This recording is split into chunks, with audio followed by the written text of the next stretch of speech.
Boa noite. A gente está aqui hoje para apresentar o nosso trabalho da Amostra dos Saberes. A gente escolheu Sociologia, né? O tema do nosso trabalho é a anomia decorrente à pandemia e as consequências dessa anomia para os profissionais da saúde em si. Primeiramente, antes de eu dar uma definição de anomia, eu tenho que começar pelo fato social.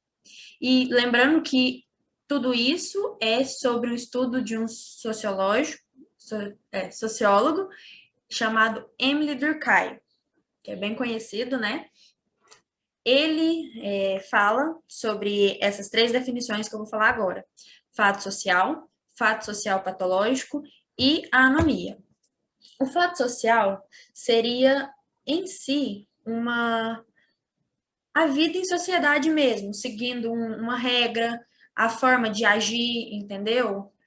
Porque a gente em sociedade, a gente sabe que certas coisas são impostas que a gente não pode fazer. Como se diz? Não dessa forma, mas a gente tem um padrão a ser seguido, né? Vamos supor assim. Esse seria o fato social.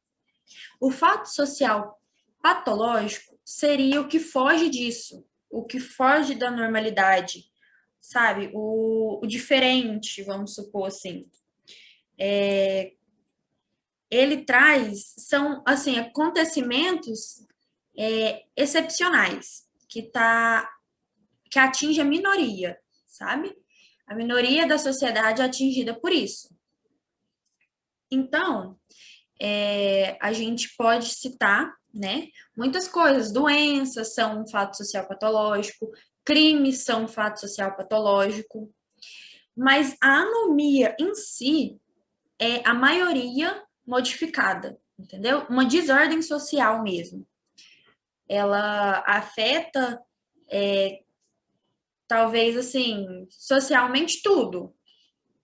A saúde, a educação, as desigualdades, é realmente uma coisa mais ampla do que o fato social patológico.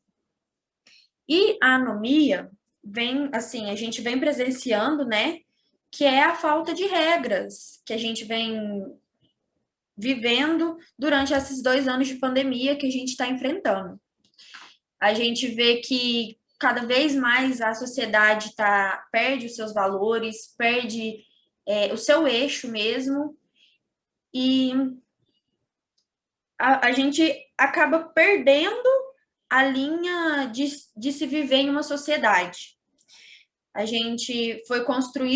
nossa sociedade foi construída de uma forma e ela vem sendo degradada no meio dessa pandemia mundial que a gente está presenciando. E outro, outra coisa para ser observada foi também mesma pessoa, de Emile Durkheim.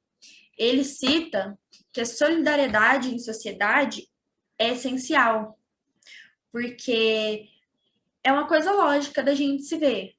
Se uma pessoa quer tirar proveito da outra, nenhuma das duas vão chegar no seu ápice, entendeu? Porque a gente junto, a gente em sociedade, a gente sempre consegue se ajudar. E assim a gente chegando mais longe, né? E isso também é um fato que ele relata. E que realmente a gente não vê, inclusive nesse cenário hospitalar, né, que a gente vem citar aqui, dos profissionais da saúde, porque a gente vê as pessoas se desgastando, as pessoas tendo traumas realmente, assim, talvez irreversíveis, né? Para muitas pessoas irreversíveis. E assim, a sociedade não tá nem aí, vamos falar com essas palavras mesmo. As pessoas falando que não é verdade, as pessoas falando que realmente não estava daquele jeito. E isso traz um transtorno muito maior, porque enquanto eles estão ali ajudando, tentando conter essa anomia social que está acontecendo e inclusive afetando eles, a gente está desacreditando disso. E muitas vezes pegando proveito nisso, aumentando um preço de uma máscara, um álcool em gel, que realmente é essencial, né? E é isso que eu tenho para citar sobre esse fato social mesmo, que é a anomia, fato social e fato social patológico.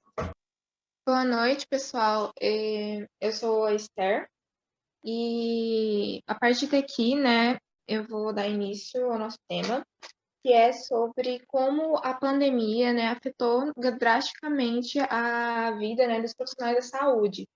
E aqui em específico eu vou falar sobre a saúde mental. A gente sabe, né, que a pandemia, ela afetou a saúde mental de várias pessoas, não de todo mundo. Eu acho que nessa situação, né, de mais de um ano de pandemia, encaminhando para 2 anos, eu acho impossível alguém tá com a saúde mental. Eu acho impossível ter alguém, né, hoje que a saúde mental não tenha sido afetada, mas aqui a gente vai focar, né, especificamente na dos profissionais de saúde, que, enfim, eles sofreram danos psicológicos causados pela grande quantidade de casos, né, de infectados, a responsabilidade, né, sobre essas vidas, né, de quem está internado, ou até mesmo os casos mais graves, né, que estão entubados, sobre as testemunhas de mortes, né, muitos profissionais, né, tiveram que lidar, né, com a morte de pacientes e até mesmo de familiares e colegas de trabalho e enfim, eu não imagino o quão doloroso tenha sido para eles, né, lidar com tudo isso e ainda assim lidar com o medo de acabar se contaminando, né, e correr o risco de contaminar, né, as suas famílias. Pode passar o slide, por favor?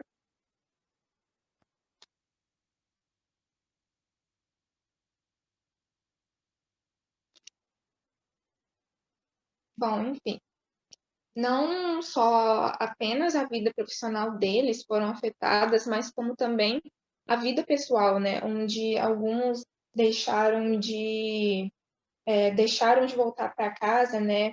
Para não colocar a vida de seus familiares em risco, tendo muitas vezes contatos, né?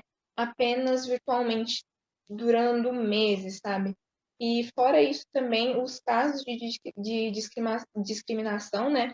Que eles sofrem ou sofreram, onde, por exemplo, eles eram barrados de entrar em um estabelecimento, né, por conta, né, deles serem identificados como pessoal da área da saúde, então acabavam que não deixavam eles entrar, às vezes com medo de eles ter, enfim, de estarem contaminados e contaminar outras pessoas também. Pode passar, por favor?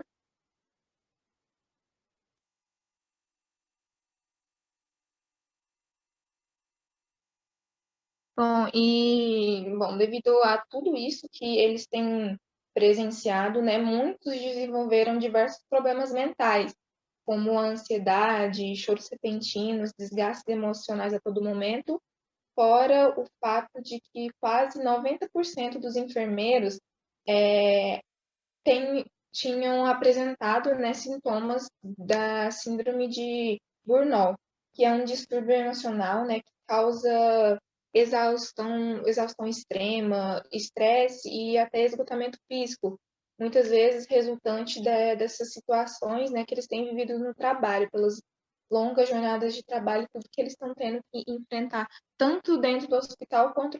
Boa noite, eu e o Rony vamos falar sobre as estatísticas e o que nós concluímos do trabalho. Foi feita uma pesquisa pela Fiocruz para nos mostrar algumas estatísticas do impacto social causado nos profissionais da saúde. Houve medo generalizado da contaminação no trabalho por 18% dos profissionais. Houve também a perda de satisfação na carreira e na vida de 9,1%. Sensação negativa do futuro, pensamento negativo e suicida em 8,3% dos profissionais da saúde. Bom, o que eu concluí fazendo esse trabalho, e acredito que todos nós, é que entendemos melhor como foi para os profissionais da saúde lidar com a preocupação de se contaminar por estar na linha de frente do combate ao vírus, a exaustão por conta da alta carga de trabalho, a falta de equipamento e com as perdas que eles sofriam todos os dias. E com tudo isso que eles passaram, acabou gerando um grande impacto em suas vidas profissionais e pessoais. Agora eu vou passar a palavra para o Tony. Bom, eu vou dar continuidade às estatísticas do nosso trabalho. Eu vou dar início lendo as estatísticas da página 10, que é 22,2% declararam conviver com um trabalho extenuante, apesar de 16% desses profissionais apontarem alteração referente a aspectos de biossegurança e contradições no cotidiano. A mesma proporção relatou melhora no relacionamento entre as equipes. O estudo demonstra ainda que 14% da força de trabalho que atua na linha de frente do combate à Covid-19 no país está no limite da exaustão. A falta de conhecimento por parte da população usuárias, somente 25% se sentem mais valorizados, também aflige os profissionais de saúde. O Estado evidencia que 40% deles sofreram com algum tipo de violência em seu ambiente de trabalho. Além disso, são vítimas de discriminação. Só um minutinho, gente. Bom, a conclusão que eu tomei de todo o trabalho, do tema abordado que a gente teve, com as consequências da pandemia nos profissionais da saúde, foi que, de tudo isso, apesar de ter alterado drasticamente a vida dessas pessoas, a saúde mental, o seu relacionamento social, por conta de verem muitas pessoas doentes, terem contato direto com o vírus, acabou que mexeu bastante com eles e acabam que perdendo sonos pelos pacientes que perderam, pelos familiares, por estar longe da família. E em virtude do que tudo foi mencionado, dessa forma é necessário que, para garantir trabalho de qualidade e equipamento estruturado para o pessoal da saúde, o Ministério da Saúde, junto com a Associação Brasileira de Médicos, entre com um projeto para ajudar um melhor funcionamento aos hospitais, visto que a qualidade do cuidado,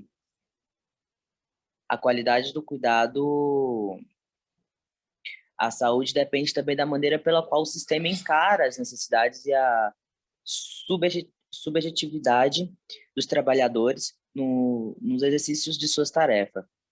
Seria saudável buscar políticas para resgatar o valor do trabalho e proteger a saúde dos protagonistas dos sistemas de saúde, no total.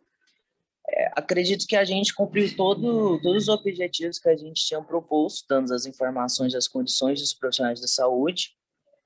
Esperamos que o Ministério da Saúde e a Associação Brasileira dos Médicos tenham algum projeto para futuramente melhorar essas condições de trabalho e também ter uma assistência para a saúde mental dos médicos, para quando, caso ocorra um episódio desse, futuramente espero que não, a gente está mais preparado futuramente, tanto o governo como na saúde. Bom, agora a gente vai dar início às entrevistas com alguns profissionais da saúde, que eles vão falar um pouquinho da experiência que eles tiveram na linha de frente contra o vírus. Da Escola Estadual Professor José Ignácio de Souza, conseguimos entrevistas exclusivas com alguns profissionais da área da saúde. Meu nome é Flávia Ferreira Santos Goulart, sou enfermeira e trabalho na rede pública de saúde de Uberlândia. Eu não perdi ninguém da minha família com Covid, perdi companheiros de trabalho. A maior dificuldade que para mim foi ficar longe da família. Você notou uma sobrecarga no requisito de saúde mental? A nossa saúde mental e emocional acabou ficando muito prejudicada, principalmente no início da pandemia, onde a gente não sabia muito bem como lidar, como que adequar a nossa rotina, o nosso dia a dia, o nosso trabalho, para a gente evitar de se contaminar e contaminar nossa família. O que o doutor acha se não houver um amparo em relação à saúde mental dos profissionais? Se a gente não cuida dessa parte da saúde mental, a gente vai perdendo esses funcionários, esses profissionais da saúde, perdendo no sentido tanto afetivo, né, das pessoas chegarem em um esgotamento, desenvolverem quadros depressivos, ansiosos, precisar de afastamento e, portanto, se afastar da assistência. Então, é uma coisa que, se a gente não investe na saúde mental desses profissionais, a gente pode ter as consequências disso na assistência também. Como foi lidar com pessoas que duvidaram do vírus e não respeitaram as normas de segurança? Eu fico, assim, arrasada de ver as pessoas com negacionismo, sabe? Sem acreditar que a coisa é tão grave, sem acreditar na responsabilidade delas como potencial vetor disseminador do vírus na comunidade, né?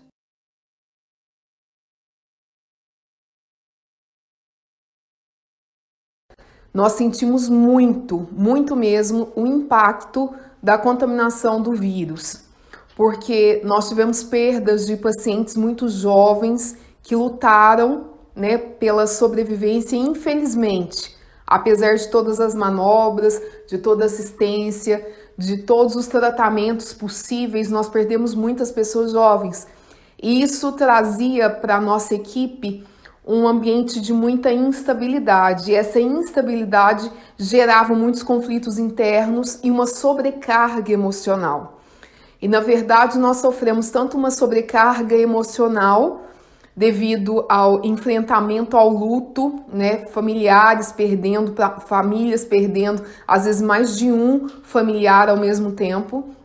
Além disso, a gente sofria também pela sobrecarga de trabalho, porque pela contaminação, muitos colaboradores no contato com o paciente, apesar de treinamentos e de capacitações, elas também estavam susceptíveis à contaminação. Isso gerava um absenteísmo muito elevado, e aí, com um número grande de faltas, a sobrecarga no nosso trabalho também acarretou vários problemas que levavam a uma instabilidade emocional dentro do ambiente de trabalho.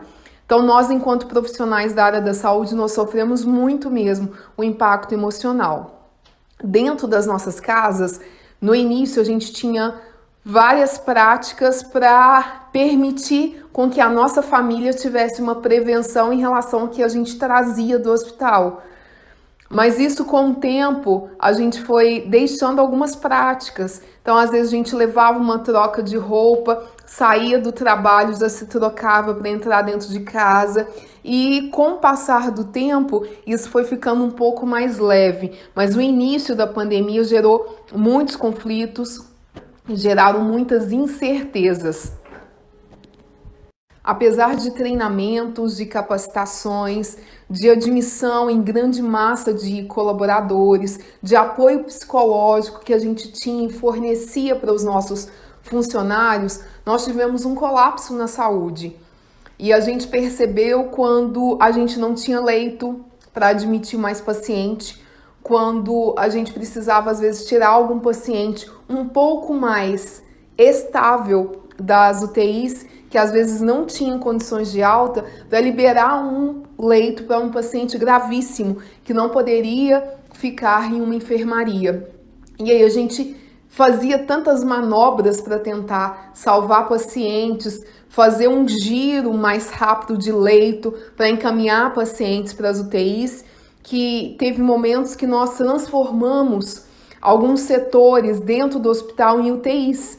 E aí hoje nós temos 4 UTIs funcionando e cada UTI tem 10 leitos, mas que não foram suficientes no hospital municipal para atender a população. Então nós transformamos a UCA, que é uma unidade de cirurgia ambulatorial, em uma UTI 5, porque a gente não tinha capacidade mais de receber esses pacientes. Como esses pacientes, muitas vezes eles são acometidos principalmente em órgãos vitais, como o pulmão, esses pacientes ficavam muito instáveis e precisavam sempre de uma ventilação mecânica. Então a gente precisou fazer vários ajustes dentro das nossas unidades para tentar ofertar a esses pacientes, até mesmo os seus familiares, um cuidado humanizado e um cuidado seguro.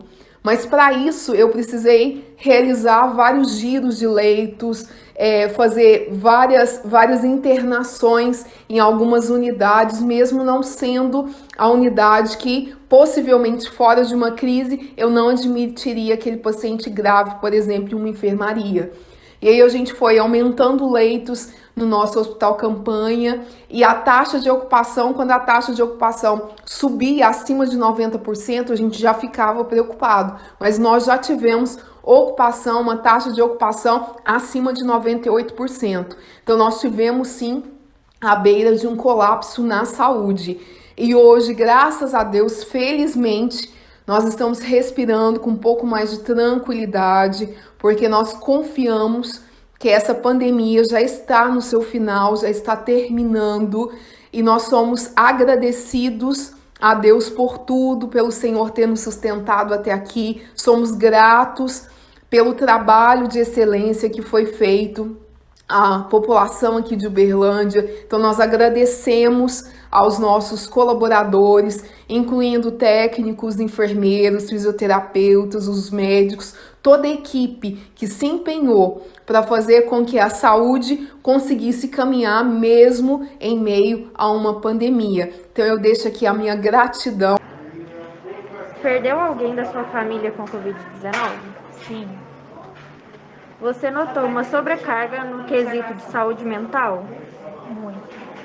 Abala muito mesmo o psicológico da gente, tanto que afeta até a própria família mesmo. Mesmo a gente tentando controlar, não tem como. É levado para dentro de casa. É levado para dentro de casa.